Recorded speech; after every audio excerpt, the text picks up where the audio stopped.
Olá, bem-vindo ao programa Empreender desta semana. Estou hoje com o Rafael e com o Anderson, que são dois empreendedores que estarão aqui contando um pouco da sua vida, da sua história e também do mercado em que atuam. Rafael e Anderson, obrigado pela presença de vocês. Sejam bem-vindos ao nosso programa. Primeiramente, eu gostaria que vocês se apresentassem para o nosso público, começando por você, Anderson, para que o público possa conhecer o que você faz e como você estará aqui hoje conosco conversando nesse programa. Ok, Bruno, obrigado pelo convite, agradeço a você que está nos assistindo. Meu nome é Anderson de Alcântara, eu sou consultor financeiro, profissional do ramo financeiro há mais de 30 anos, atuo de forma independente, o meu foco é ajudar pessoas físicas e famílias a montar um planejamento de vida, entendendo como é que o dinheiro está funcionando dentro do sistema de casa, fluxo de caixa, planejamento financeiro, investimentos, ajudando as pessoas a terem uma vida financeira saudável e buscar realizar seus sonhos e conquistar seus objetivos. Bacana. E você, Rafael? Pessoal, tudo bem? Prazer. Eu sou Rafael Paixão, sou o CEO da Domini Digital e também tenho outros negócios, outros projetos em andamento e mais de 20 anos na área de marketing e estratégias digitais. E hoje em dia a gente está falando, não somente aqui nesse programa, mas estamos falando online também em outros programas sobre como as empresas podem se reinventar nesse momento de pandemia, de quarentena, tendo em vista que o digital se tornou a saída para a maioria das empresas que estão fechadas hoje. Bacana, gente. Obrigado mais uma vez pela presença.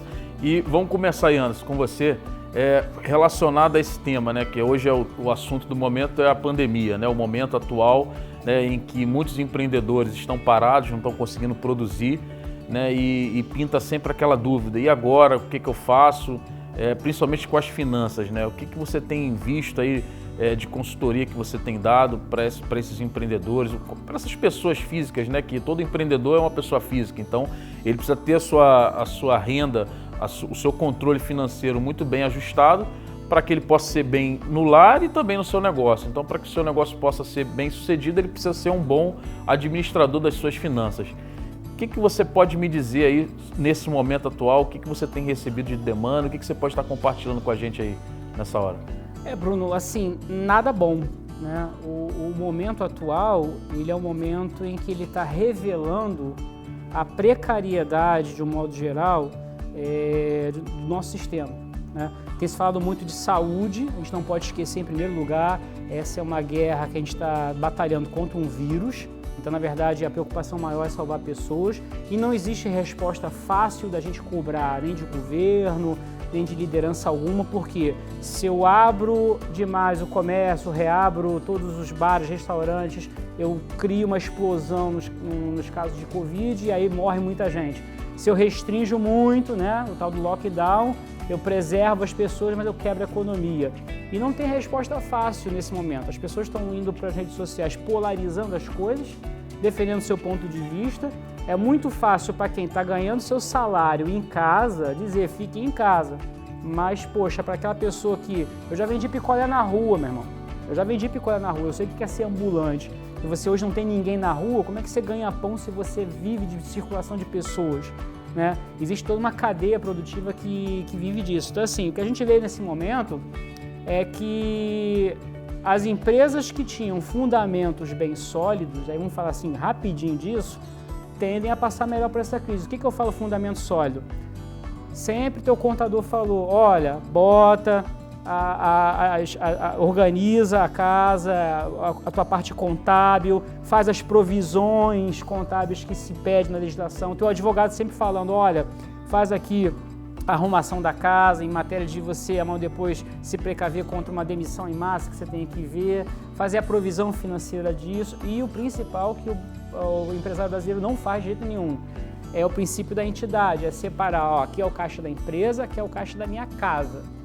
E ninguém faz isso. É um tal de você pagar plano de saúde com a conta da empresa, pagar a conta de luz com a conta da esposa, e faz aquela confusão de caixa.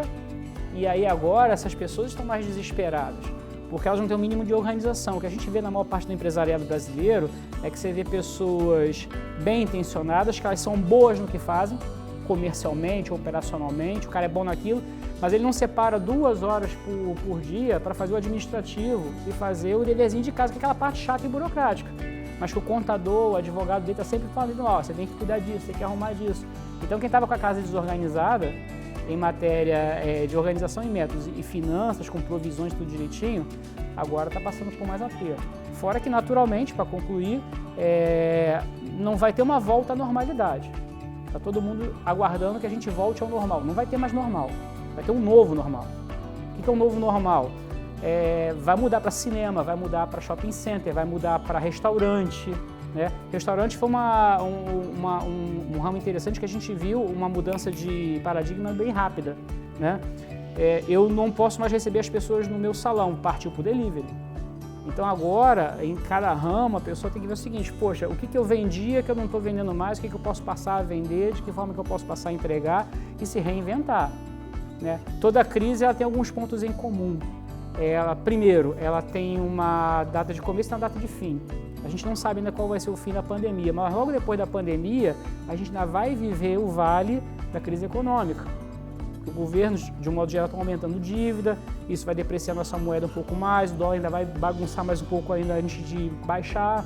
Quer dizer, tem muita coisa que a gente vai viver e realmente quem estava com a casa arrumada tende a passar por esse período aí de vale ainda, até começar a recuperação de uma forma mais tranquila, mas quem não estava vai ter que dar seus pulos, infelizmente. Vai ter que correr atrás ainda mais agora, nesse momento. Já estava correndo atrás, agora vai ter que correr para tirar uma volta de atraso. Intensificar isso daí ainda mais. E, Rafael, fala um pouco sobre a Domini Digital, qual é o trabalho que vocês fazem e nesse momento eu acredito que você está com bastante trabalho, né? Porque a grande maioria, né, como a gente falou aqui, está parada, então está tendo que migrar o seu serviço, fazer com que esse produto chegue, né, lá no consumidor final de uma maneira digital. Né? Então acredito que você está com muita demanda lá. Pode contar para nós como é que está sendo esse projeto, como é que está esses pedidos aí que está sendo feito nessa hora? Então o que está acontecendo agora? Né? Os empreendedores eles entenderam a força de que tem que estar presente no mundo digital. Né? Isso a gente fala há muitos anos, os especialistas falam sobre isso há muitos anos, que você tem que ter uma vida online, uma vida digital, a sua empresa tem que ter o seu avatar online, a sua presença online. E agora eles foram socados a entender isso na força. Só que aconteceu um outro fenômeno também. Né? A maioria dos empreendedores por não estar no digital, não entenderam os custos do digital. Não sabem os custos. Então tem empresa, por exemplo, empresas de médio, grande porte, que investem em anúncios patrocinados R$10 mil por dia, R$30 mil por dia. Né? Essas grandes empresas, grandes players que você vê online, empresas que vendem no varejo online, empresas que vendem até no atacado, empresas que fazem negócios B2B, né? Business to business online também, que apesar de não parecer, apesar do pessoal que não tem muito entendimento de digital, achar que a maior força do online é o varejo. Na verdade, não. Dos 170 bilhões de reais movimentados no ano passado no Brasil, 110 foram B2B, 60 bilhões que foram varejo. Né? Então, as empresas que estão entrando hoje no digital estão se deparando com duas questões. Primeiro, eu preciso estar no digital. Segundo, quais são os custos do digital?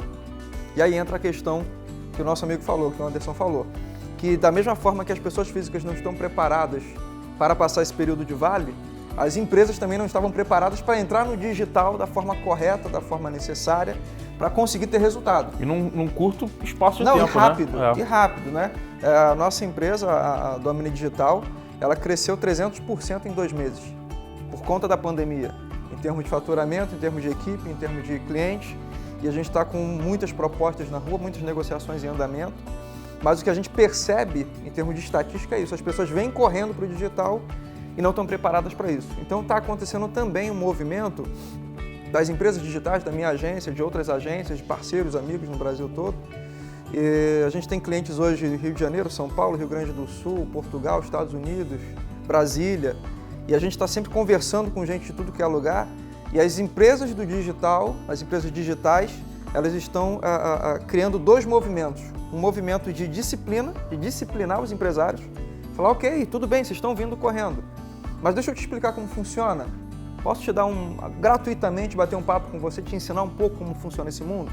Então está acontecendo um movimento de ensino, um movimento de educação, movimento de pegar o empresário de forma muito rápida e apresentar ele esse mundo novo, né? E o segundo movimento é um trabalho que muitas empresas estão fazendo, muitas agências digitais estão fazendo, um trabalho até de solidariedade, né? De abrir um tipo de fila de espera para criar sites gratuitos para e-commerces locais, para empresas locais. Isso está acontecendo. Nossa agência também está lançando uma campanha no mês que vem sobre isso, especificamente para ajudar o comércio local. Estão criando turmas de empreendedores para dar aula para esse pessoal, para eles mesmos movimentarem o digital sozinho, porque eles não estão acostumados com custo. Então tá bom, cara, eu vou te ensinar. Vou te mostrar como você pode fazer sozinho o mínimo, alguma coisa. Você pode, pelo menos, criar um Facebook correto, um Instagram correto, fazer isso se tornar comercial ou comerciável, tá? O seu produto se tornar comercializável e ali você conseguir ter algum resultado. Então, esses dois movimentos estão acontecendo das empresas digitais, das agências, estúdios, empresas de e-commerce, esse movimento de ensinar e também de criar solidariedade, ações de solidariedade. Então, é um grande movimento que está acontecendo, né? A Amazon, por exemplo, contratou de forma rápida mais de 100 mil novos funcionários. É uma empresa global, 60% das entregas nos Estados Unidos é da Amazon. Né? Se ela fosse no Brasil, ela entregaria mais do que os Correios.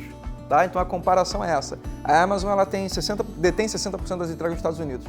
E quando começou a pandemia, 2 meses atrás, quando começou, ela abriu contratação para 100 mil novos colaboradores, porque sabia o que ia acontecer. Que vinha pela frente. Não, né? sabia que ia acontecer, né? Como é que chama o dono da Amazon mesmo? É o Jeff Bezos. Ele está para se tornar o primeiro trilionário da história.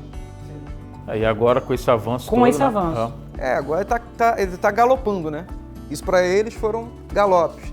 Então, por exemplo, o Facebook também está liberando, né? Eu até analisei como é que funciona isso, está liberando uma verba, em dinheiro mesmo, em dólar, para centenas de empresários no mundo. Você entra numa análise de empreendimento, de negócio, e se você tiver algum tipo de match, né, de encaixe com a proposta deles, eles vão liberar um valor para você investir em digital, investir em anúncio ou investir no seu próprio negócio. Então, todas as empresas que têm algum envolvimento com o digital estão fazendo ações sempre nessas duas mãos. Ou de ensinar como fazer, para você se movimentar rápido, você aprender sozinho em casa, no seu negócio e aplicar isso. E outras empresas estão fazendo ações de solidariedade. Então é esse movimento que está acontecendo e a Domini Digital também está seguindo esse movimento nos dois sentidos, de dar treinamento, né, eu dou palestra no Brasil todo sobre marketing digital, e também a gente está lançando uma campanha no mês que vem sobre site solidário, para ajudar quem precisa. Pô, bacana, hein? Legal. E Anderson, voltando aí sobre finanças, né? A gente tem aqui como ministério, né? Nós fazemos parte aqui de um ministério que reúne, né, os empreendedores e a gente promove eventos e tem muito contato, né, com o empresário, com o empreendedor de uma maneira geral. E muitos deles estão assim, caramba, tenho visto as ações do governo na questão de injeção de fluxo de caixa, liberação de crédito, mas não sei se é a hora de investir, se não é, o que eu faço? Você pode nos falar sobre isso? Como é que está essa movimentação financeira junto às instituições bancárias e como o empreendedor pode tirar proveito disso para aplicar no seu negócio, talvez para uma expansão ou talvez até mesmo para investir no marketing, né? O que você pode falar para nós sobre isso? O que a gente pode perceber na prática é que, embora o governo tenha anunciado que ele tem um pacote de recursos para poder liberar, para poder chegar na ponta, que não está chegando.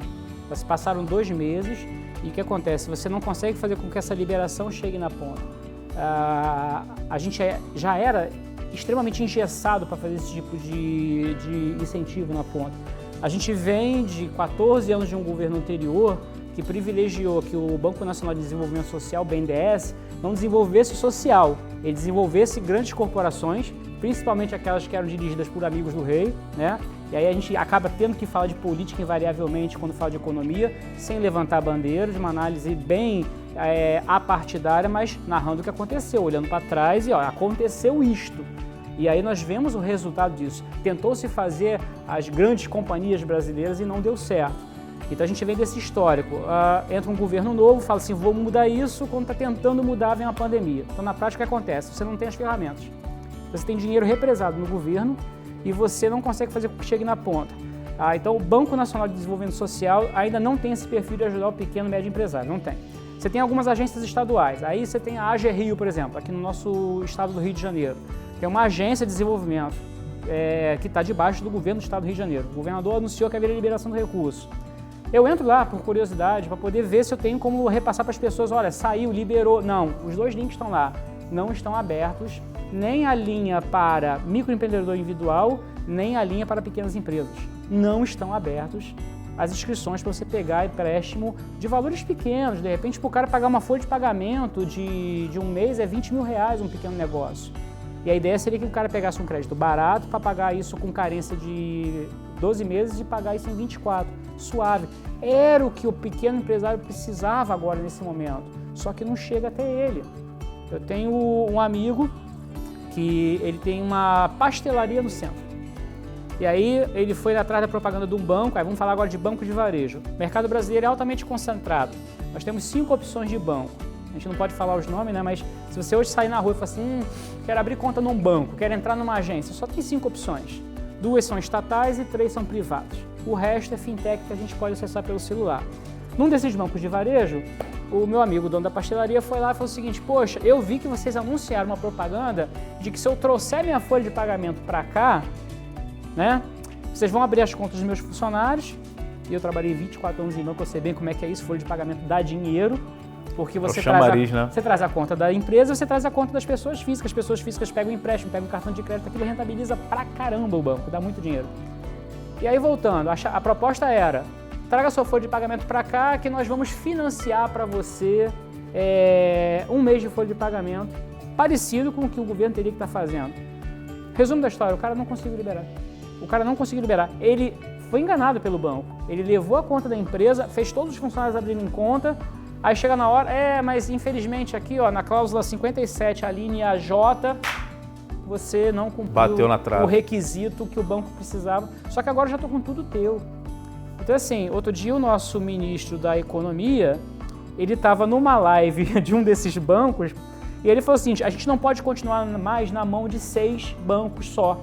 Caramba. E ele estava na live de um banco, aí ele, né, porque, não, presidente, mas se todos fossem iguais a você... Mentira, cara, mentira. A gente chegou ao cúmulo nesse país de o lucro dos bancos, desses 3 principais bancos privados, ele é igual ao PIB brasileiro em um ano. Ele chegou a 7,36 trilhões de reais aí no último exercício. Isso é um absurdo. 3 bancos darem de lucro o que o país inteiro produz. Então, assim, o que a gente vê é uma distância muito grande, uma dificuldade muito grande do governo. Fala o seguinte, olha, eu quero fazer com que chegue lá na ponta, mas não chega lá na ponta porque o sistema é perverso, infelizmente. Então, os empresários estão tendo que dar teus pulos. É conversar um com o outro e falar assim, amigo, caraca, você tem 20 mil para me emprestar e eu te pago isso aí tantas vezes e tá rolando uma rede de autoajuda, né? Do que você realmente conseguir efetivamente a ajuda do governo, das agências de fomento ou dos próprios bancos particulares. Eu ouvi um comentário de uma amiga, né, que trabalha no banco, né, ela trabalha na área, né, financeira, dizendo que esse crédito não está chegando no empresário ou na pessoa física de uma maneira geral, porque depende de alguns seguros, né, que o banco não quer ter risco, né, risco zero. E aí esse crédito só vai ser liberado no momento em que o governo chegar e, peraí, vamos criar aqui um prestamista lá, né, um seguro, para que se esse crédito não seja pago, que o governo assuma essa responsabilidade, ou parte dessa responsabilidade. Isso procede de uma maneira geral? O que você tem? É mais um aspecto desses artigos 57, a linha J, que é um contrato de banco. O banco não quer perder dinheiro. O banco, a gente não pode esquecer que ele cumpre uma função social. O banco, na verdade, é uma concessão do governo, é uma prestação de serviço que ela pode ser cassada a qualquer momento. Tanto que para um banco abrir ou para abrir uma agência nova, ele precisa de uma autorização do governo. É um dos ramos onde as pessoas mais têm contato com um agente prestador de serviço. É o banco. Só você ver as filas de lotérica e fila de banco, que são sempre enormes. Então, assim, quando o banco fala o seguinte, eu recebi um dinheiro do governo e eu tenho que te emprestar, mas aí, Bruno, eu tenho que olhar se você tem capacidade de me pagar. Eu tenho que ver se o Felipe tem capacidade de me pagar. Eu acho que o Felipe, poxa, olhando aqui pela roupa dele, é assim, tá? Olhando pela roupa dele, acho que ele tem mais capacidade de pagar do que você, então eu vou emprestar para ele e para você não. Isso é discriminação. O banco só quer ter lucro, ele não quer ter pouco prejuízo. Então, assim, estabelecer isso na forma de um prestamista. O que é um prestamista? É um seguro, ou seja, eu aumento o valor da minha prestação pagando um prêmiozinho, né? Em que, se caso eu venha a não conseguir honrar aquilo, a pólice é automaticamente quitada.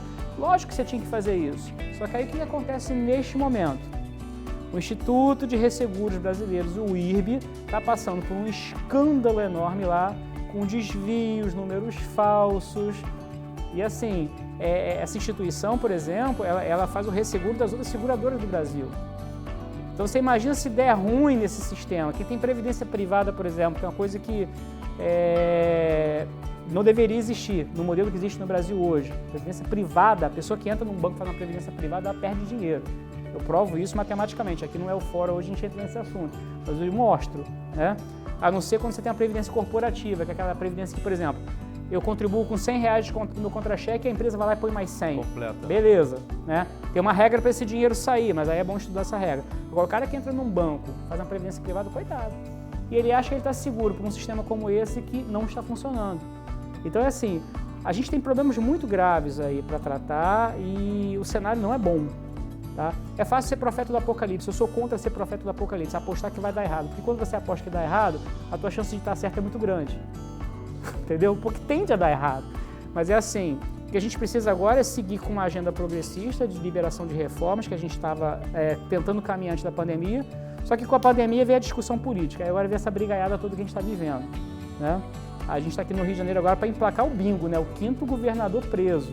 Se tudo caminhar conforme... Penta. Penta. Todo mundo tenta, mas só o Rio de Janeiro é penta. Isso é absurdo. Ou é a gente que não sabe votar, ou é o sistema que é perverso. Por que entra um cara que ele fala tudo contra os outros que antecederam e, de repente, a primeira operação da polícia fala a mesma coisa? Ó, a mulher do cara tem envolvimento com o empresário, com a OS que é ilícita. Quer dizer, as coisas se repetem, sabe? E quem acaba sofrendo? É o coitado do garçom, é o coitado do dono do bar, né? Que está desesperado. O cara fala assim, agora eu preciso vender online, como é que eu vou vender online? O cara não sabe.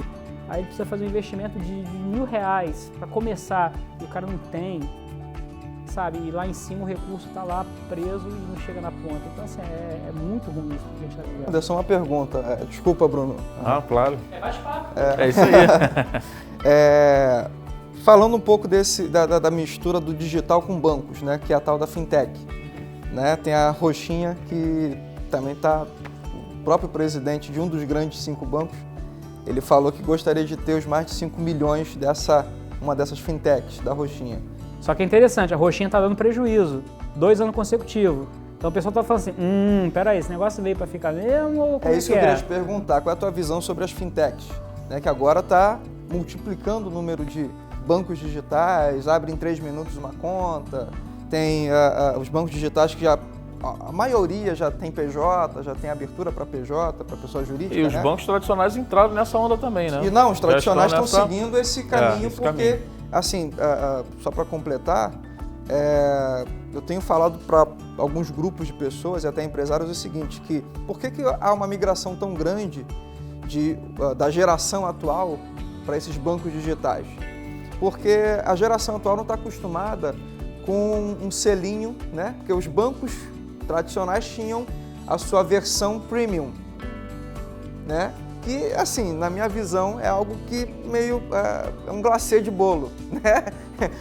Enfim, não quero entrar em muitos detalhes aqui, talvez você até já tenha percebido, mas a geração atual não está nem aí para isso. Vai mandar meu cartão mais dourado do que o tal, vai mandar numa caixinha, vai mandar com uma caneta, vai ter um espaço separado no banco. A geração atual não está nem aí, ela quer pegar o celular, dar 3 toques, transferir. Fiz, paguei, passei a câmera, já está resolvido. O que você acha, na sua visão, se as fintechs vieram para ficar, e se elas conseguem quebrar essa hegemonia, né, esse monopólio desses grandes bancos principais que estão aí?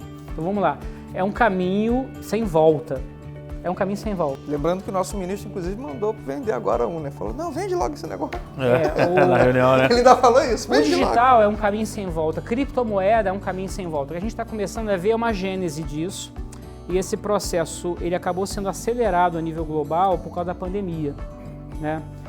Eu trabalho com investimentos no Brasil e no exterior. Por exemplo, você fazer um TED no Brasil, hoje leva 30 minutos no máximo.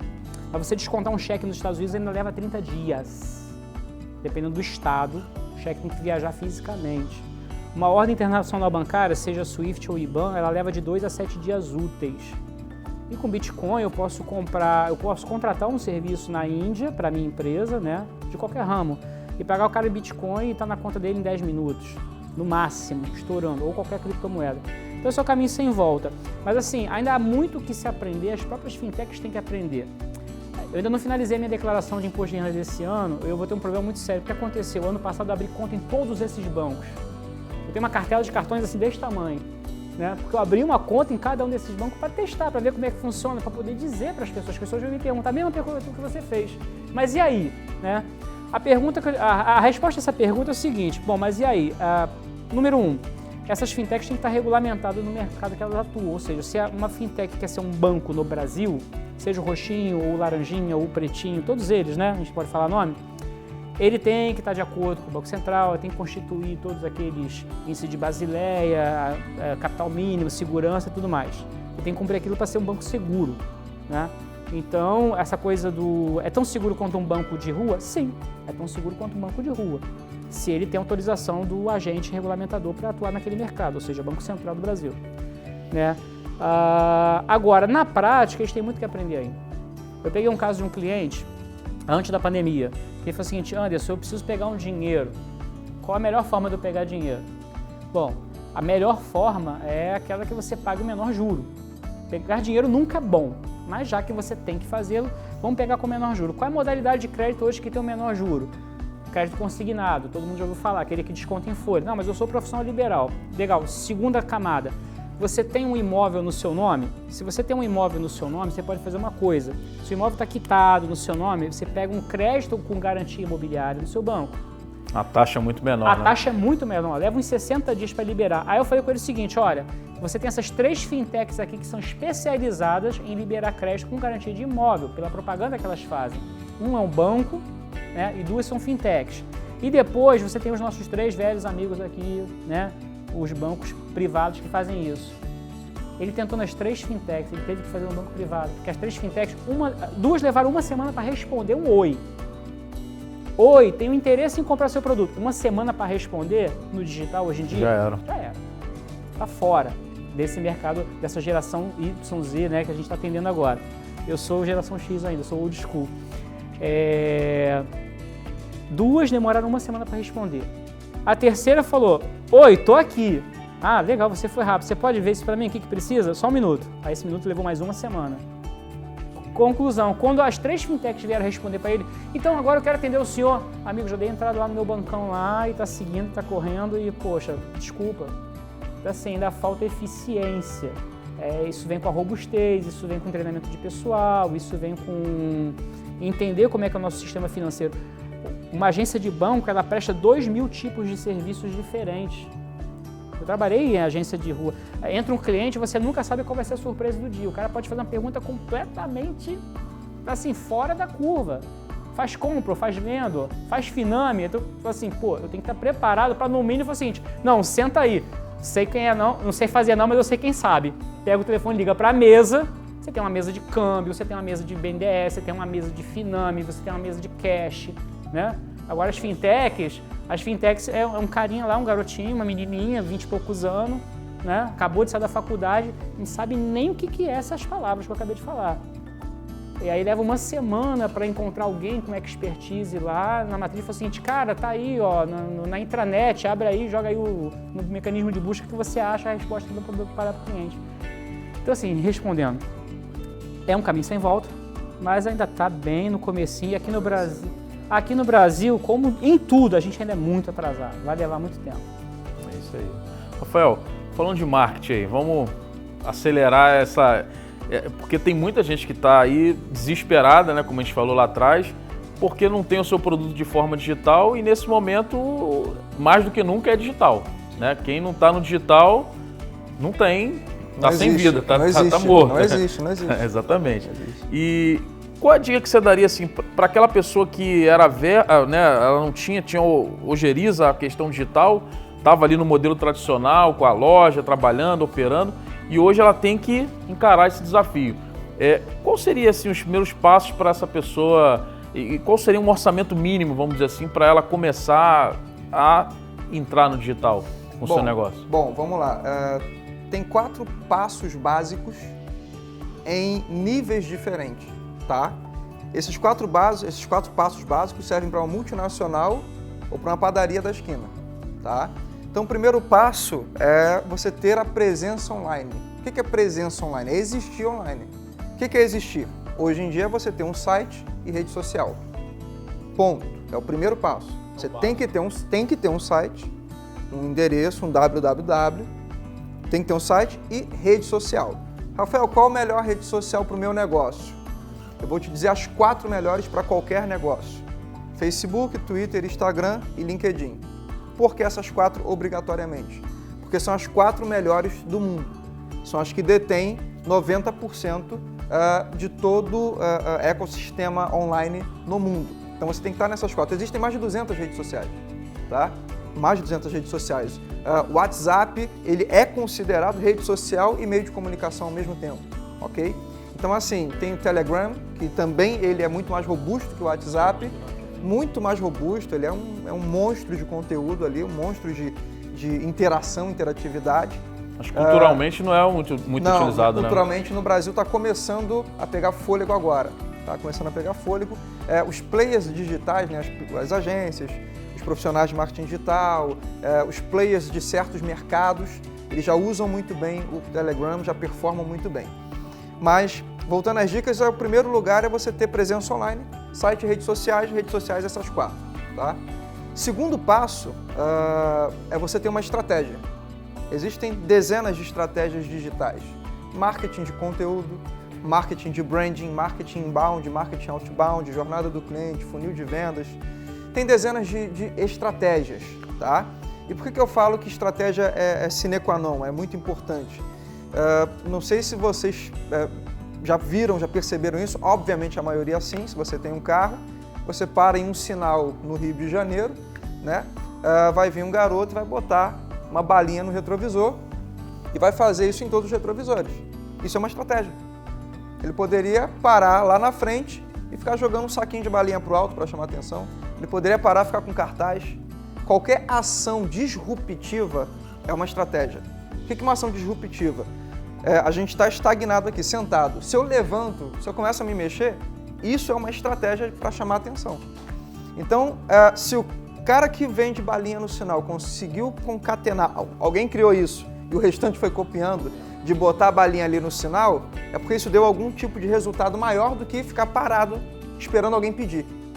Então, estratégia no digital também é muito importante. Não adianta só ter a presença online. A presença online é o primeiro passo. Ter um site e redes sociais. Se você tiver só isso e não fizer mais nada, você vai ter pouquíssimo resultado, ou quase nenhum. Mas se não tiver presença, também você não existe. Então é o básico. E a estratégia, você tem que escolher uma dessas, ou até mesmo criar uma estratégia própria. Tá? Os grandes players do mercado, de qualquer segmento, seja da área de bebidas, seja da área de laticínio, seja da área de roupas, de vestimentas, seja da área de fintechs, esses usam todas as estratégias que existem e ainda criam estratégias digitais novas, disruptivas, etc. Né? Vide aí as lives, onde você tem um QR Code do lado, isso é uma estratégia. Onde você tem marcas rodando em looping. A gente está produzindo algumas lives agora para algumas pessoas e está montando diversos templates diferentes para que um desses gere um engajamento, gere um feedback, gere um resultado. Então, o segundo passo é você ter uma estratégia, tá? Por mais simples que seja, por mais comum que seja, se você não tem ideia, Google, pesquisa, você vai achar estratégias ali e uma sacada ou outra vai te dar uma noção boa. Uma delas, por exemplo, é uma muito fácil, é um co-branding. Ou seja, você abre um canal no YouTube e faz contato com alguém que você conheça, que tem mais gente do que você, inscrito, lá no cadastrado no YouTube. Então você faz um vídeo junto com essa pessoa para que ela marque você no canal dela e você marque ela no seu canal. Usando o próprio YouTube para isso. Próprio YouTube. Então isso se chama co-branding, junção de marcas. Então você que não tem inscrito nenhum, você vai cria o seu canal no YouTube, por exemplo. Se você é um personal branding, como o Anderson, que é um professor de finanças, um cara que ensina finanças, ele abre um canal no YouTube, pô, tô com pouco inscrito ainda, tenho 10, 20, 30 pessoas aqui. Eu quero dar uma escalonada rápida, eu faço um co-branding. Eu junto com o Bruno, no canal dele, faço um vídeo lá, e esse vídeo aparece no canal dele e no meu. Então esse co-branding vai gerar um crescimento. Mas ele convida as pessoas para participar do canal dele. Faz um trabalho prévio, trabalho prévio de, ó, dia tal eu vou estar no canal do Bruno, aí o Bruno fala, dia tal eu vou estar no canal do Anderson, e aí gera um co-branding. Então isso é uma estratégia, tá? Isso é o que o pessoal tem feito no Instagram direto agora? Direto.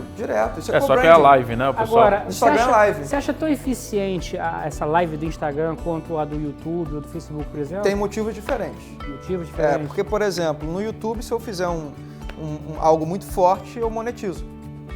No Instagram, não. Tá entendendo? O YouTube me paga. Se eu fizer um trabalho muito forte no YouTube, um vídeo muito gera forte, receita, né? que gera muitas visualizações, muitos inscritos, aquilo vai começar a monetizar para mim, se tiver configurado corretamente, enfim, questões técnicas, mas você pode monetizar. No Instagram, não. No Instagram, você vai ter um aumento de seguidores. Você vai ter um aumento de audiência, tá? E assim, o ativo... Mas não gera retorno financeiro nenhum. Diretamente não. Mas o ativo mais caro hoje do planeta, o ativo mais caro do planeta se chama atenção. Tanto que os algoritmos das principais plataformas, todas as principais plataformas, Facebook, Twitter, Instagram, LinkedIn, o algoritmo ele mensura e dá destaque ao post que tem mais atenção.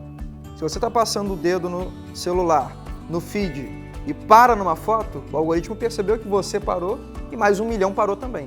E parou na ordem dos segundos, né?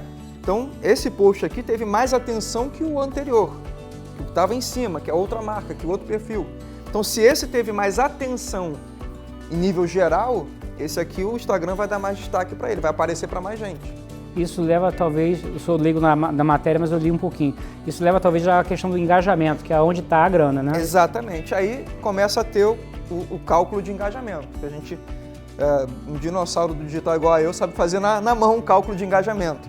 Então, se você pega isso, aumenta, você retém atenção, retenção de atenção, e isso começa a gerar engajamento. Engajamento é a mistura de interações, retenção, que é o tempo parado ali, frequência, são os três, é o tripé básico dos algoritmos, tá? Que é retenção, frequência e interação. Então você faz um post muito criativo que ele fica na tela de muita gente para ver. Se você gera interação, qualquer interação, o que é interação? Curti, comentei, compartilhei, isso tudo é interação.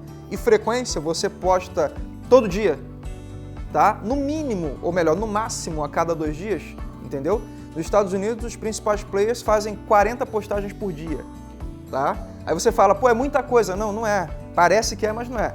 Porque se você tem as 4 redes principais, vamos botar o TikTok agora que está na moda também, você tem mais o YouTube, você posta 2 itens em cada um, 3 itens em cada um por dia, você já chega a 40 rápido, tá entendendo? Só no Instagram posso ter feed, posso ter live, posso ter stories, já são 3 conteúdos por dia, numa rede só. No YouTube eu tenho o vídeo saindo, eu tenho no Facebook, tenho stories também, tenho postagem. Aí eu tenho uma live que eu fiz uma brincadeira no TikTok, somou tudo dá 40. Então os principais players nos Estados Unidos, meu sócio é dos Estados Unidos, mora lá, então a gente troca muita informação. Lá a média dos principais é 40 por dia, tá? Mas voltando às dicas aqui. Então primeira dica, presença online. Segunda dica, estratégia. Tenha alguma estratégia. Seja um co-branding, seja um marketing inbound, seja marketing de conteúdo. Marketing de conteúdo, por exemplo, é você ter um blog e postar, né, fazer um artigo... Assuntos relacionados ao seu negócio, porque, vamos lá, vou dar um segredo aqui do digital, tá? O segredo de você ter sucesso no mundo digital é você se tornar autoridade na sua área. É só isso. E como é que você mostra que você é autoridade? Colocando conteúdo. Então, por exemplo, o Bruno é um especialista na área dele, na área de telecomunicações, na área de informática, de tecnologia e tal. Ele começa a falar sobre isso todo dia, de forma diferente. Um dia ele bota um artigo, outro dia ele faz um vídeo no YouTube, outro dia ele bota um stories, só que frequentemente. Todo dia tem uma ação frequente. As pessoas vão começar a olhar para ele como conhecedor dessa área. Uma referência dessa área. Chega uma hora que ele tem um número de pessoas vendo ele, 10 mil pessoas. vendo ele, somando todas as redes. 1.000 em uma, 2.000 em outra, 3.000 em outra, 500 em outra. Somou a audiência dele global, a gente chama de audiência global, é de 10.000. Ele tem 10.000 pessoas que consideram ele especialista. Consideram ele autoridade. Ah, Rafael, mas tem gente melhor do que eu. Ok, sempre vai ter. Rafael, tem gente pior do que eu. Ok, sempre vai ter. Mas para esse grupo, você é autoridade. É o que a gente vê muito, né? Pô, fulano de tal tem 1 milhão de seguidores. Eu falo assim, mas quem é fulano de tal? Nem conhece, Pra né? mim, essa pessoa não é nada, mas para 1 milhão de pessoas ela é uma referência. Exatamente. Esse é o segredo de você ter sucesso no digital, você ser autoridade na sua área de atuação. E assim, um outro detalhe dentro desse assunto. Existe um negócio chamado síndrome do impostor. O que é síndrome do impostor? Nós temos esse costume, e quem está nos ouvindo e vendo também, costume dizer o seguinte, cara, eu não sou tão bom assim para ir na internet e falar. Isso se chama síndrome do impostor. E eu provo, se tivesse um quadro aqui eu desenhava para mostrar isso, eu provo que você é especialista para um grande número de pessoas. Por menor que seja o seu conhecimento sobre o assunto. Por um motivo muito simples. Se você visualizar uma pirâmide e você estar no meio da pirâmide, você é um pontinho no meio da pirâmide, quando a gente fala assim, faça esse vídeo, bota isso na internet, isso que você ama fazer, isso que você gosta de fazer, bota na internet. A pessoa olha para cima da pirâmide, para a ponta, e fala assim, olha, tem muita gente melhor do que eu. E realmente tem, tá certo. Só que você esquece de olhar para baixo da pirâmide. E tem uma base enorme de pessoas que não sabem 10% do que você sabe. Então você tem que mirar para quem? Para esse pessoal que não sabe o que você sabe, né?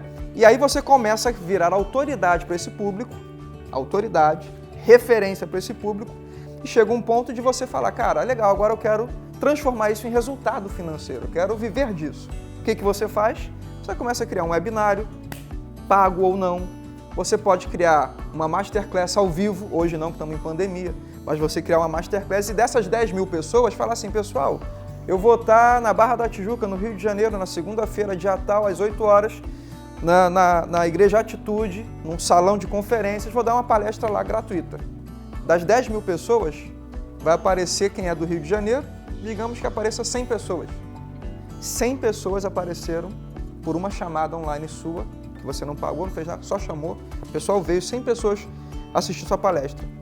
Nessa palestra, você dá-lhe uma bela palestra, ensina mais do que tudo que você já falou online e no final você vende um livro. Vende um livro a R$20, a R$30. Você vende um outro treinamento digital mais completo.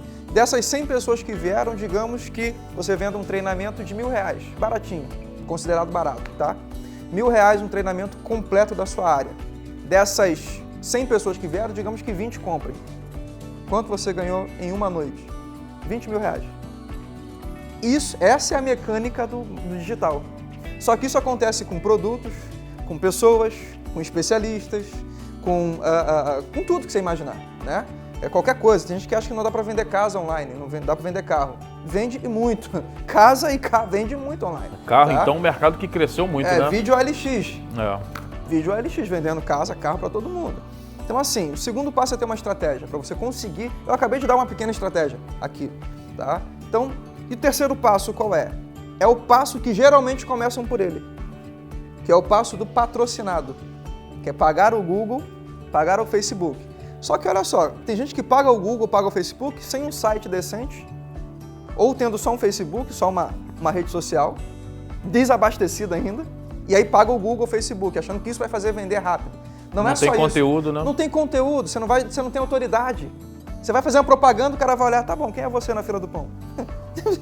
Tá entendendo? Então começa pela base, presença online, vai para a estratégia, seja criação de autoridade, seja marketing de conteúdo, seja o que for, co-brand, etc. Depois, por último, ou penúltimo, melhor dizendo, você vai para o patrocinado. Aí você paga o Google, paga o Facebook, Google Ads, Facebook Ads, Instagram Ads, Twitter, tem gente que não sabe, mas tem também a parte de patrocinado. Tem gente que não sabe, mas tem patrocinado. LinkedIn, tem uma ferramenta dentro do LinkedIn chamada Sales Navigator. É uma ferramenta cara, de uns R$5.000. Só que todos os maiores CEOs do Brasil estão lá dentro, de todas as grandes empresas. Tá? Se eu não me engano, são mais de 2.000 CEOs que estão lá dentro. Então você quer conectar com os CEOs no Brasil, e eles estão lá para isso. Eles usam o LinkedIn propositalmente para isso, para conectar com pessoas. Fazer networking. Fazer networking. Ele está lá por isso. Ele é um cara que não vai ficar catando gente no jornal. ou vai ficar olhando o Facebook para achar um profissional. Ele sabe que ali, ele sabe assim, cara, se o cara está no LinkedIn, ele já me interessa, porque ele já está antenado, ele sabe o que está acontecendo. Tá entendendo? Beleza. O último passo, né, depois de você passar pela presença online, estratégia, patrocinado, o último passo, eu costumo dizer que é condicionado aos 3 primeiros. Você já fez os 3 primeiros e está performando nos 3 primeiros, já está com a presença online perfeita, já tem uma ou mais estratégias funcionando, gerando resultado, você sabe lidar com patrocinados, você já tem uma fatia do teu investimento mensal para patrocinados, para AdWords, né, para mídia online. Aí você vai para a quarta etapa, que muito pouca empresa chega lá, muito pouca. A quarta etapa é inovação. Inovação no digital. Então você criar coisas, criar estratégias disruptivas, criar produtos, criar algo que no seu mercado não existe e você vai criar, usando o digital para isso, seja o digital o início, o meio ou o fim dessa inovação. Porque a inovação é o que faz você descolar de qualquer concorrente. Porque simplesmente você vai fazer algo que ninguém está fazendo. Só que não adianta pensar em inovação se você não tem nenhum site, você não está performando online. Então a dica, como eu disse no início, seja para uma multinacional ou seja para uma padaria bem simples, para um mercadinho, é fazer essas 4 etapas. O que vai mudar é o volume. Uma multinacional vai fazer um trabalho. Investimento, né? O volume investido também. Vai investir 100, 200, 300, 500 mil por mês nisso, tá? Uma empresa menor, uma empresa pequena vai fazer a mesma coisa, só que investindo R$500, investindo 200, investindo R$1.000, tá? Então, Rafael, quanto custa investir nisso? O lindo do digital é que você pode literalmente decidir quanto quer investir. Você pode começar investindo R$10, 20, R$30 numa propaganda no YouTube, no Facebook, no Google, etc. Ou você pode pegar e transformar isso em algo mais sério. Falar, não, da mesma forma que eu pago uma conta de luz, que eu tenho um aluguel para pagar, eu vou separar uma verba no meu marketing. No marketing da minha empresa, do meu negócio, no personal branding, se for um autônomo, né? O teu personal na sua marca pessoal, um pedacinho desse valor para investir no digital. E aí você começa a fazer alguma coisa com esses 4 passos aí. Você, com certeza, insistindo. Digital também tem essa característica, né? Que digital é um ajuste a todo tempo. Você faz uma campanha, ela não está performando bem, durante a campanha você muda ela. É diferente de outdoor e indoor. Publicou, já era. É dinâmico. É dinâmico, né? A gente teve hoje um dos nossos profissionais de mídia performance, de análise de tráfego, ele estava mostrando que alcançou, depois eu abro aqui para ver, mas alcançou um público de não sei quantas mil pessoas, 4, 5 mil pessoas, com R$27. Alcançou 4 mil pessoas, aí começa o funil de vendas, né? Alcançou 4 mil, dessas 4 mil vai tirar tanto para um propósito, é um curso que a gente está vendendo no Rio Grande do Sul, de um parceiro nosso, então dos 4 mil vai cair para 1.000, depois vai chegar num público que vai comprar o curso. Só que a brincadeira começou com R$27. R$27. Por quê? A gente fez uma estratégia chamada remarketing, que a gente só fez a propaganda aparecer para pessoas que já tinham, de alguma forma, entrado em contato com algum produto dessa empresa, online. Então, o remarketing no Google é muito barato.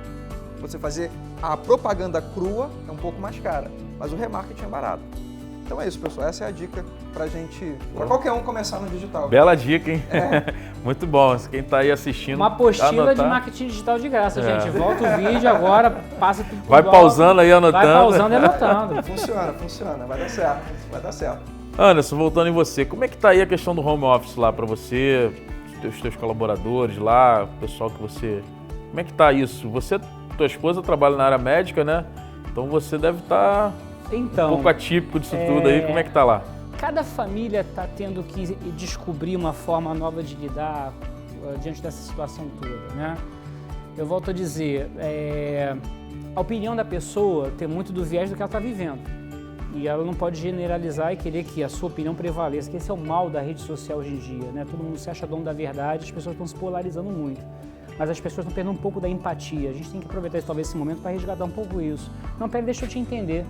Hoje, quando a gente se encontrou, a primeira coisa que eu perguntei como é que estava lá ele com as crianças. Ele me contou como é que estava a rotina dele com as crianças, né? No meu caso, por exemplo, Lá em casa não são 2 pessoas fazendo home office, minha esposa é enfermeira.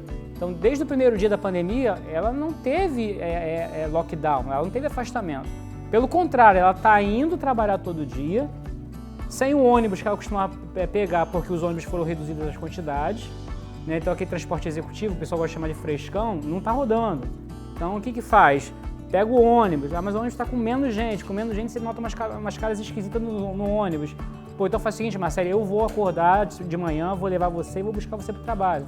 Porque outro dia eu testemunhei, na volta, no primeiro dia da quarentena, quando eu peguei minha esposa, eu falei assim, é ali que você pega o ônibus, na 28 de setembro, eu fazendo a curva, eu olhei pro ponto ônibus, já tinha 2 caras esquisitos. Quer dizer, tem menos gente na rua, o amigo do alheio, né, ele já aproveita para agir.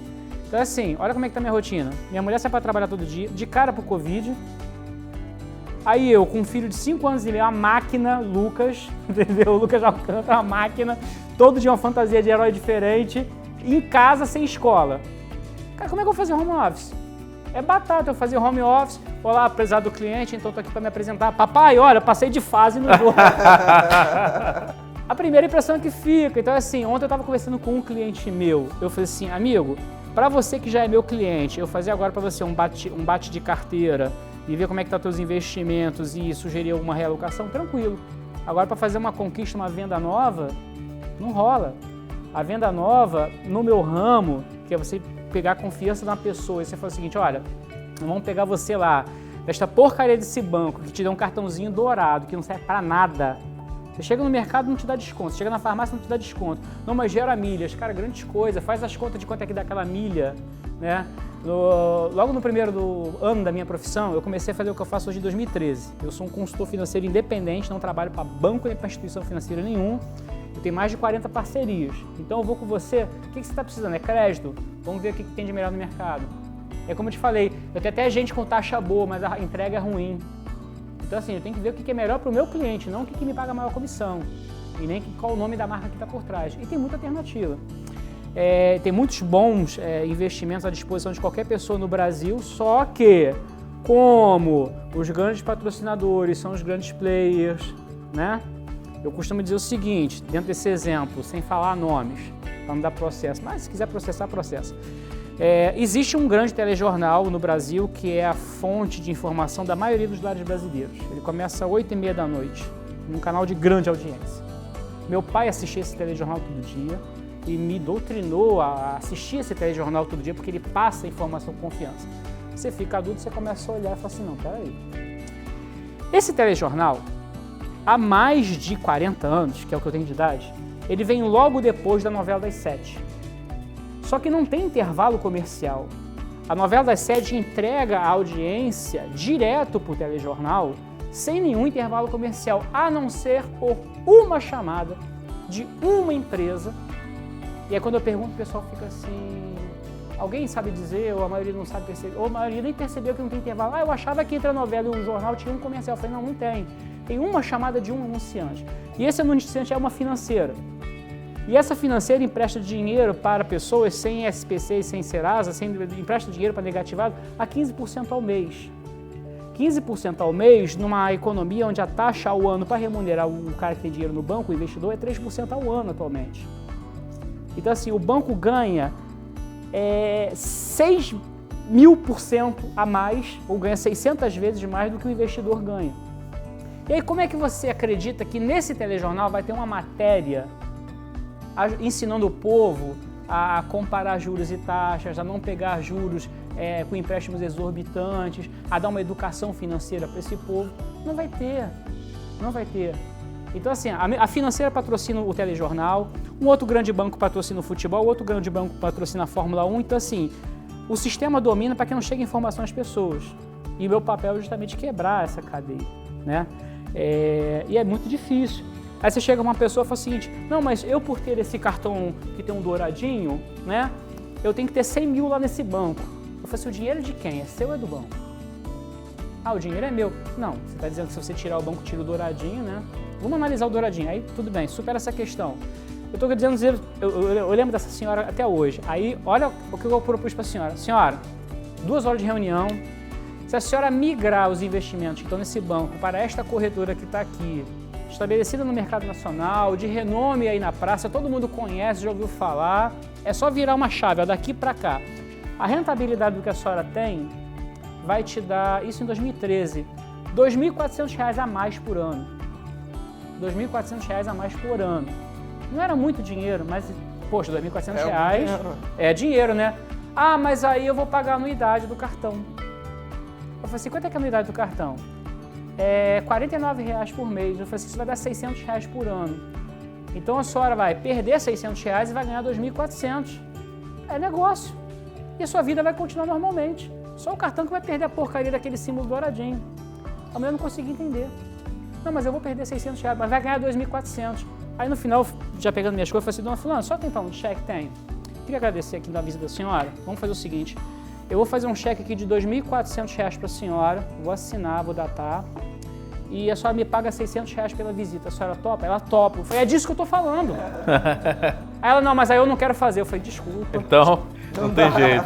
Assim, a maioria dos brasileiros não teve uma aula de educação financeira na vida. E os empresários também não. Então, eu, planejador financeiro, os consultores de negócio, os advogados, contadores, vêm insistindo, amigo, além de você ser bom no que você faz, seja blogueira ou boleira ou mecânico de automóvel, você tem que gastar algumas horas do seu dia para se aperfeiçoar como gestor. Gestão é a chave do sucesso, entendeu? Além de você saber fazer bem o que você faz, você tem que saber administrar bem.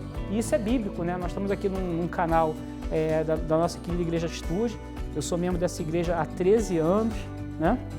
E a gente não pode esquecer que a Bíblia tem uma série de conceitos a respeito disso. Jesus falou disso, os profetas falaram disso, Salomão, que foi um homem dos mais ricos do mundo, ele fala a respeito disso constantemente. Existem princípios que precisam ser seguidos, existem leis que Deus criou justamente para ele não precisar ter que ficar repetindo o tempo todo e para que você não dependa de profecia. Provérbios é repleto de... Não existe necessidade de profecia sobre lei que Deus já instituiu. Por exemplo, presta aqui o seu telefone, dá licença. Existe uma lei que diz o seguinte, se eu largar esse seu telefone, eu não posso, pela fé, invocar que ele não caia. Existe uma lei que rege isso, que é a lei da gravidade. A eletricidade é invisível, mas se você meter o dedo na tomada, você sente. E você não pode conclamar nada espiritualmente contra essas coisas. São leis que Deus estabeleceu, as leis que estabelecem as órbitas dos planetas e tudo mais. E existem leis financeiras a respeito disso. E a Bíblia traz 1.600 versículos sobre isso, né? Alguns pastores falam que essa conta chega a 2.100 versículos. Eu vou explicar. Se você pegar todo o Código Tributário de Israel, que é aquela parte lá de Levítico, Deuteronômio, que fala assim, um bode pela expiação do pecado e mais um não sei o quê. Aquele Código Tributário de Israel dá uns 500 versículos a mais, né? Mas eu pego só os conselhos. Os conselhos mesmo são cerca de 1.600 versículos. Aí em 2013 Deus me deu a seguinte visão. Falou, Anderson, você tem 37 anos, hoje eu tenho 37 anos de evangelho, eu tenho 31 anos de mercado financeiro. Ele falou assim, meu filho, você tem, olha a questão da autoridade, uma coisa que pouca gente tem. Você tem conhecimento da minha palavra, você tem conhecimento técnico na sua área. E foi daí que nasceu a Videira Educação Financeira, que é o meu ministério. No meu ministério eu tenho um Facebook, eu tenho um Instagram e eu tenho um site. Legal. Eu gero marketing de conteúdo onde eu mando para as pessoas, quem quiser eu mando um estudo gratuito toda semana, através de uma ferramenta que é um robozinho, que você entra lá, se cadastra, ele manda para você o estudo 1, ele já está no estudo 8, o outro está no estudo 7, ele sabe quem está em cada estudo. Toda semana eu mando gratuitamente um princípio bíblico com versículo e uma aplicação prática de vida financeira para a sua gestão, da sua família. Fala para nós aí qual é o site, como é que a pessoa faz para entrar lá? É o Videira EF, Videira E de Educação, F de Financeira. Videira EF, está no Facebook, está no Instagram, mas a cereja do bolo, ou seja, a pepita de ouro mesmo, está em você cadastrar o seu e-mail e receber toda semana gratuitamente uma apostila, um estudozinho de 10 minutos. Mas é o que você vê na maioria dos casos. A grande maioria curte as coisas no Facebook, curte as coisas no Instagram, Mas não acessa o conteúdo. Mas não lê um negócio de 10 minutos, que é aquilo que vai fazer diferença na sua vida. Assim, as pessoas de um modo geral hoje estão querendo resultados muito rápidos, mas eu volto a dizer, tem cláusulas pétreas que Deus estabeleceu. A Bíblia fala que há tempo para tudo. Se você é um agricultor, Você não pode plantar uma semente e determinar, em nome de Jesus, que agora cresça, multiplique. Não. Aquela semente tem um código genético dentro dela, que ela tem um tempo para crescer, para formar uma árvore, para dar fruto e para você colher. E, infelizmente, hoje, as pessoas não estão sabendo equilibrar essa questão, Felipe, eu vejo muito. O digital trouxe muita ferramenta de agilidade, mas as pessoas querem resultado para ontem, e aí isso gera ansiedade. Eu não sei como é que é vocês lá lidar com isso um pouco.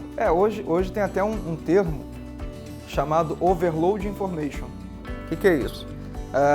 Tem tanto curso online, tanto treinamento, tanta pessoa ensinando, tanto conteúdo de aprendizado online, que aqueles que têm essa premissa de estudar, tá estudando demais. Tá entendendo? Tem 2 polos no digital hoje em termos de audiência, tá? Em termos de quem consome. Tem aquele que está estudando demais, que faz um overload information, o cara estuda e não para de estudar. Ele nunca pratica. Só estuda. Só estuda. Ele só estuda e não pratica, não põe tal. Não bota em prática, né? Não executa, não faz acontecer, tá? E tem aquele outro polo que é realmente o cara que só entra para fazer nada. Ou seja, ele entra, curte um, vê o outro, é hater do outro, reclama do outro. Só para passar o tempo. Não faz nada, fica ali e tal. Esse é uma mebinha, sabe? Não faz nada, não serve para nada, tá ali só para fazer volume. Então tem esses 2 caminhos. Eu creio que o que você está falando se aplica muito bem para esse pessoal que está perdendo tempo, né? Está fazendo nada. Em vez de pegar, decidir, escolher um influenciador bom como você, como seu ministério, e consumir aquilo que vai gerar transformação nele, né? Como você falou no início, não vai existir mais voltar ao normal, né? Vai existir o novo normal. Isso aí não se discute. Vai existir algo novo. E uma das coisas que uma das coisas que faz parte desse novo normal é o ensino, né? Então o ensino já está acontecendo, né? Uma transformação absurda, vai acontecer mais ainda, porque muitas instituições de ensino vão manter esse ensino à distância, ou no mínimo híbrido, parte da aula presencial, parte online. Isso vai ser acelerado muito, até porque empresas que investiram nisso na pandemia não vão desfazer a estrutura quando a pandemia acabar. Não só na área de ensino, mas em qualquer outra área, né? Vai ser mais um canal para explorar. Vai ser mais um canal. Então, realmente, não vai haver o normal de 3 meses atrás. Isso não vai acontecer. Isso aí acabou. Vai ter algo muito novo, muito diferenciado, vai perdurar muito tempo. Máscaras, álcool, mudança na higienização, e isso acontece inclusive de eras em eras, né? Todo mundo sabe que no período medieval, principalmente na Europa, banho era algo raro, né? Então, hoje em dia, banho todo dia, mais de uma vez, às vezes é comum. Agora vai ser comum higienizar mais a mão, chegar em casa, tirar o sapato, imediatamente trocar a roupa, tomar um banho, botar a roupa para lavar e tal. Hábitos novos vão ser adquiridos e realmente o novo normal vai ser percebido tanto dentro de casa quanto nas relações comerciais, na área de ensino, como você está falando, e em tudo mais. Eu tenho essa percepção. É isso aí. Bem, pessoal, estamos chegando ao final de mais um programa. Hoje tivemos aqui o Anderson e o Rafael com conteúdo incrível, né, sobre marketing digital e a parte de finanças, que é tão importante para nós como pessoas e também como empreendedores, né, acima de tudo. Eu queria agradecer a vocês, programa muito bom, gostei muito, agradecer a Anderson, Rafael, e queria que vocês fizessem as considerações finais aí para a gente estar encerrando então esse programa. Começando por você, Anderson. Tá bom, Bruno, eu agradeço o convite, né?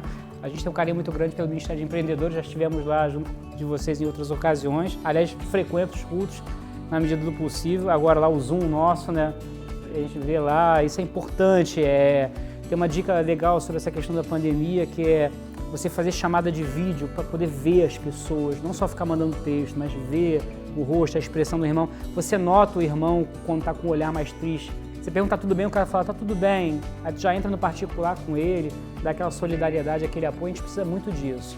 Agradeço a oportunidade, agradeço você que está assistindo a gente, a paciência, o papo tá bom, se deixasse a gente ficava aqui a noite toda. Mas você tem seus afazeres, você tem as suas tarefas para cuidar. Fico à disposição lá, não vou nem falar do meu site comercial, faço questão sempre de deixar a Videira em evidência. O que é a Videira? Videira Educação Financeira é um projeto de educação financeira onde a gente compartilha conteúdos práticos de finanças com base na Palavra de Deus. Então você pode achar lá nas redes sociais, @VideiraEF, Videira é de Educação, F de Financeira, mas, insisto, conteúdo mesmo de valor, a pessoa vai ter se ela cadastrar o seu e-mail no site www.videiraef.com.br, cadastre seu e-mail e toda semana eu vou mandar para você um estudo bíblico. Se você separar 10 minutos por semana do seu devocional para você ler uma mensagem com base na palavra e você poder aplicar isso na sua vida, eu duvido que você não vai prosperar. Você, a sua casa, o seu negócio vão prosperar, porque isso é lei divina, Deus colocou à tua disposição. Basta, de repente, você lançar a mão disso e fazer bom uso, é o que está te faltando. Persevere e sucesso, que isso vai passar. Isso aí. Obrigado, Anderson. Rafael. Pessoal, muito obrigado também. Bruno, obrigado pelo convite. Bruno está se tornando um grande amigo, um parceiro. Anderson, prazerzaço ter conhecido. Vamos conversar mais um pouco. Eu tenho muito que aprender sobre finanças ainda, né? Você. E eu quero deixar aqui, em primeiro lugar, o meu Instagram pessoal, rafaelpaixão_org. Lá é onde a gente tem muito conteúdo sobre a Palavra de Deus, inclusive. E também ensinos na área de desenvolvimento pessoal, empreendedorismo e também espiritualidade, tá? E na empresa, a dominidigital.com.br. Entrando no site, você vai ter ali algumas surpresas. Vai ter acesso às redes sociais da gente, Facebook, Twitter, Instagram, LinkedIn, YouTube, TikTok, etc. E vai ter um presente para você lá, tá? Quem entrar no site, dominidigital.com.br, tem uma mini consultoria gratuita, tá? Que aí todo o meu time fica à disposição durante 1 hora, online, obviamente, né? Fazendo uma consultoria online durante 1 hora, analisando o seu negócio, analisando a sua empresa, analisando o que você tem de presença online e dando sugestões daquilo que você pode melhorar. Já é uma das ações que a gente tem feito para ajudar a sociedade nesse momento. Então você entra no site, dominidigital.com.br, vai aparecer para você em algum lugar lá, mini consultoria gratuita, você se cadastra e o pessoal vai entrar em contato contigo, tá bom? Muito obrigado mais uma vez, que Deus te abençoe, que você tenha sucesso no seu empreendimento. Qualquer coisa, estamos à disposição. Pode me chamar lá no Instagram, rafaelpaixão_org, chama no privado que eu vou te dar uma atenção, tá bom? Um abraço. Isso aí. Obrigado, pessoal, pela sua audiência. Quero te convidar, né, a seguir as redes sociais do Ministério de Empreendedores. Está na tela aí, @empreendedores de atitude IBA. Lá você fica ligado em todas as novidades, tudo que o Ministério tem preparado para você, não só nesse momento de pandemia, mas também quando tudo voltar à normalidade. A gente tem ali uma sequência de eventos que a gente faz durante o ano e eu quero te convidar para estar ali seguindo. Seguir também o canal Atitude TV no YouTube, para que você possa estar ali acompanhando não só esse programa, mas toda a programação que a Igreja Batista Atitude tem preparado para você, tá bom? Te agradeço mais uma vez por estar aqui conosco e te vejo aí nas redes sociais. Um grande abraço e até mais.